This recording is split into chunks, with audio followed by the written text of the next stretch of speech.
Good morning বন্ধুরা, সবাই কেমন আছেন? আপনারা সবাই ভালো আছেন আশা করি। আমিও ভালো আছি। আর এটা হচ্ছে শুক্রবারের ভিডিও, কারণ হচ্ছে কদিন ধরে আমি কাজের চাপ ছিল, তাই জন্য ভিডিও করতে পারিনি। তো যাই হোক, আজকে আমি রান্না করব চাল কুমড়ো দিয়ে মাছের মাথা।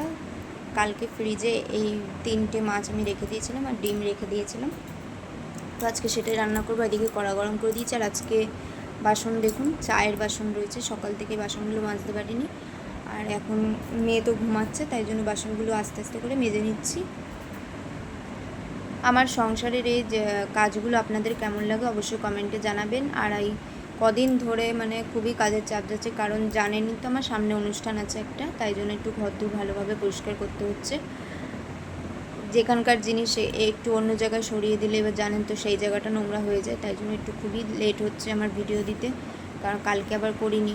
তো সবাই একটু পাশে থেকো, পাশে দিয়ে ভালোবাসা দিও আমাকে। আর যদি ভালো লাগে তো আমার ভিডিও চ্যানেলটিকে সাবস্ক্রাইব করে রাখবেন এইরকম ভিডিও পাওয়ার জন্য। আর সামনে আমার একটা অনুষ্ঠান আছে, অনুষ্ঠানটি যদি দেখার মানে দেখতে চাও তো আমার চ্যানেলটিকে সাবস্ক্রাইব করে রাখবেন। তো যাই হোক, অনেক কথা বলে ফেললাম। ওদিকে রান্নাও বসিয়েছি আর এদিক দিয়ে বাসন মাজি, একা হাতে সব কিছু করতে হয়। মা আসে, মা একটু হেল্প করে দেয়। তো এদিকে বাসনগুলো মাজছি আর ওদিকে মেয়ে ঘুমাচ্ছে। আর মিস্টার দত্ত প্রিয়াংশু তো নেই, ওরা স্কুলে গেছে, মানে ছেলেকে স্কুলে দিয়ে মিস্টার দত্তের কাজে চলে যায়। আর 1টার মধ্যে আসে, আমার খাবার কমপ্লিট করতে হয়।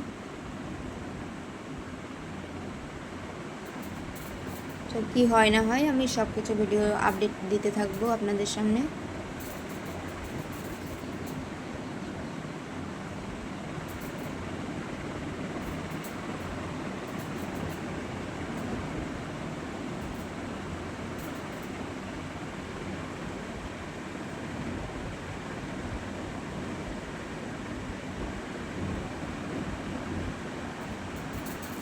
কি বলুন তো, মেয়েকে কোলে নিয়ে একটু কাজ করতে পারি না, কারণ মেয়েকে যদি এদিকে রাখে আমার বা হাত দিয়ে এটা ফেলবে ওটা ফেলবে, তাই জন্য ওকে ঘুম পাড়িয়ে দিই। যতটুকু পারি আমি ততটুকু আমি চেষ্টা করি সব কাজ কমপ্লিট করার, কিন্তু অ্যাকচুয়ালি আমি তাড়াতাড়ি করে আমি সব কাজ করতে পারি না। তাড়াতাড়ি যখন আমি কাজ করব তখন আমার হাত দিয়ে এটা পড়ে যাবে ওটা পড়ে যাবে, আরও কাজ বাড়বে, তাই জন্য আমি তাড়াতাড়ি কাজ একদমই আমি করতে পারি না। একটু ধীরে সুস্থে একটু করা পছন্দ করি সব কিছু, নাহলে আমার হাত দিয়ে সব পড়ে যায়, ভেঙে যায়, এরকম একটা জিনিস হয়ে যায় আমার কাছ থেকে। তো যাই হোক, ওইদিকে ডাল সিদ্ধ দিয়েছিলাম আর এদিকে প্রেশার কুকারটা, আমার প্রেশার কুকার মাজতে এত বিরক্ত লাগে আর কী বলবো, তাও মাজতে হবে, বাসন বলে কথা। আর এদিকে আমার মেয়ে উঠে পড়েছে আর ওকে কোলে নিয়েছে আর ও আমার দিকে তাকিয়েছে, আমি একটু আওয়াজ দিচ্ছি, আমার দিকে তাকিয়ে হাসছে। তো আমার মেয়ের হাসিটা কেমন লাগছে আপনাদের একটু কমেন্ট করে জানাবেন। আর সামনেই আমার মেয়ের অন্নপ্রাশন, তাই জন্য যতদূর পারি যতদূর সামর্থ্য অনুযায়ী আমরা একটু চেষ্টা করছি মানুষজনকে খাওয়ানো, একটু ছোটো করে একটা অনুষ্ঠান হচ্ছে। আর এদিকে চাল কুমড়ো দিয়ে মাছের মাথা কমপ্লিট, একটু শুকিয়ে গেছে তাই জন্য একটু জল দিয়ে দিয়েছে। আর এদিকে বেসিনে সব পরিষ্কার আর আমার ঘরদোর একটু পরিষ্কার। মেয়ে উঠে পড়েছে, তাই জন্য ওকে দুধ খাওয়াবো।